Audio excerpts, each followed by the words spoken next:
ಕರ್ನಾಟಕ ಕಾಂಗ್ರೆಸ್ನಲ್ಲಿ ಈಗ ಸಿಎಂ ಕುರ್ಚಿ ಅಂದ್ರೆ ಸಾಕು, ಹೈಕಮಾಂಡ್ನಿಂದ ಹಿಡಿದು ಲೋಕಲ್ ಲೀಡರ್ಸ್ವರೆಗೆ ಎಲ್ಲರಲ್ಲೂ ಒಂದು ರೀತಿಯ ಕುತೂಹಲ ಶುರುವಾಗುತ್ತೆ. ಅತ್ತ ಡೆಲ್ಲಿಯಿಂದ ಬಂದಿರೋ AICC general secretary KC Venugopal ರಾಜ್ಯದಲ್ಲಿ ಸಿಎಂ ಸೀಟು ಖಾಲಿ ಇಲ್ಲ ಅಂತ ಸಿದ್ದರಾಮಯ್ಯ ಪರವಾಗಿ ಬ್ಯಾಟಿಂಗ್ ಮಾಡಿದ್ದಾರೆ.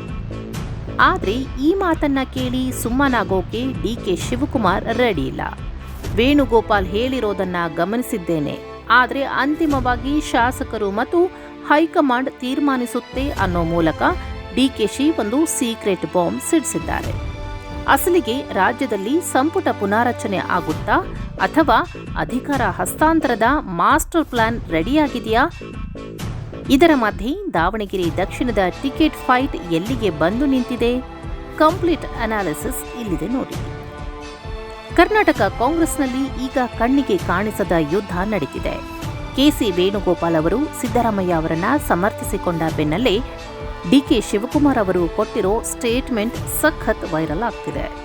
ಸಂಪುಟ ಪುನಾರಚನೆಯೋ ಅಥವಾ ಪವರ್ ಶಿಫ್ಟಿಂಗ್ ಆಗುತ್ತೋ ಅನ್ನೋದನ್ನ ಕಾಲ ನಿರ್ಣಯ ಮಾಡುತ್ತೆ ಅಂತ ಡಿಕೆಶಿ ಹೇಳಿರೋದು ನೋಡಿದ್ರೆ ಒಳಗೊಳಗೆ ಏನೋ ಒಂದು ದೊಡ್ಡ ಪ್ಲಾನ್ ನಡೀತಿದೆ ಅನ್ನೋದು ಪಕ್ಕಾ ಆಗ್ತಿದೆ.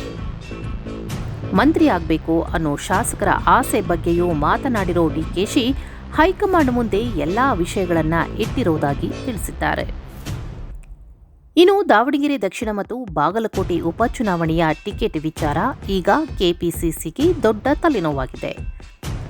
ವೀರಶೈವ ಮಹಾಸಭಾಧ್ಯಕ್ಷರಾಗಿದ್ದ ಶಾಮನೂರು ಶಿವಶಂಕರಪ್ಪ ಅವರ ಕ್ಷೇತ್ರ ಇದಾಗಿರೋದ್ರಿಂದ ಮತ್ತು ಇಲ್ಲಿ ಅಲ್ಪಸಂಖ್ಯಾತ ವೋಟ್ ಬ್ಯಾಂಕ್ ಕೂಡ ಇರೋದ್ರಿಂದ ಯಾರಿಗೆ ಬಿ ಫಾರ್ಮ್ ಕೊಡಬೇಕು ಅನ್ನೋದು ಕಗ್ಗಂಟಾಗಿದೆ. ಡಿಕೆಶಿ ಅವರ ಪ್ರಕಾರ ಈಗಾಗಲೇ ಸಮೀಕ್ಷಾ ವರದಿ ರೆಡಿಯಾಗಿದ್ದು ಹೈಕಮಾಂಡ್ ಯಾರನ್ನ ಫೈನಲ್ ಮಾಡುತ್ತೋ ಅವರಿಗೆ ಮಾತ್ರ ಸೀಟು ಸಿಗಲಿದೆ. ಟಿಕೆಟ್ ಆಕಾಂಕ್ಷಿಗಳು ಜಾಸ್ತಿ ಇರೋದ್ರಿಂದ ಎಲ್ಲರನ್ನೂ ಕೂರಿಸಿಕೊಂಡು ಮಾತಾಡ್ತೀವಿ ಅಂತ ಡಿಕೆಶಿ ಸಮಾಧಾನದ ಮಂತ್ರ ಜಪಿಸ್ತಿದ್ದಾರೆ. ಆದರೆ ಇಲ್ಲಿ ಬಿಜೆಪಿ ಸೈಡ್ನಿಂದ ಬರ್ತಿರೋ ಹೇಳಿಕೆಗಳು ಬೆಂಕಿ ಹಚ್ಚುವಂತಿವೆ. ಶಾಸಕ ಬಸನಗೌಡ ಪಾಟೀಲ್ ಯತ್ನಾಳ್ ಒಂದು ಸ್ಫೋಟಕ ಹೇಳಿಕೆ ನೀಡಿದ್ದಾರೆ. ದಾವಣಗೆರೆಯಲ್ಲಿ ಈಗ ಕೊಟ್ಟಿರೋ ಟಿಕೆಟ್ ಫೈನಲ್ ಅಲ್ಲ, ಕೊನೆ ಕ್ಷಣದಲ್ಲಿ ಅದು ಚೇಂಜ್ ಆಗುತ್ತೆ ಅಂತ ಬಾಂಬ್ ಸಿಡಿಸಿದ್ದಾರೆ. ಅಷ್ಟೇ ಅಲ್ಲ, ಬಿಜೆಪಿ ರಾಜ್ಯಾಧ್ಯಕ್ಷ ವಿಜಯೇಂದ್ರ ಅವರು ಕಾಂಗ್ರೆಸ್ ಜೊತೆ ಎಲ್ಲಿ ಹೊಂದಾಣಿಕೆ ಮಾಡಿಕೊಂಡಿದ್ದಾರೆ ಅನ್ನೋದನ್ನ ನಾನು ಚೆಕ್ ಮಾಡ್ತೀನಿ ಅಂತ ಸ್ವಪಕ್ಷದ ನಾಯಕನಿಗೆ ಟಕ್ಕರ್ ಕೊಟ್ಟಿದ್ದಾರೆ. ಇದರಿಂದ ಬಿಜೆಪಿಯಲ್ಲೂ ಕೂಡ ಟಿಕೆಟ್ ಹಂಚಿಕೆ ವಿಚಾರದಲ್ಲಿ ಒಳಜಗಳ ಶುರುವಾಗಿರೋದು ಸ್ಪಷ್ಟವಾಗಿದೆ.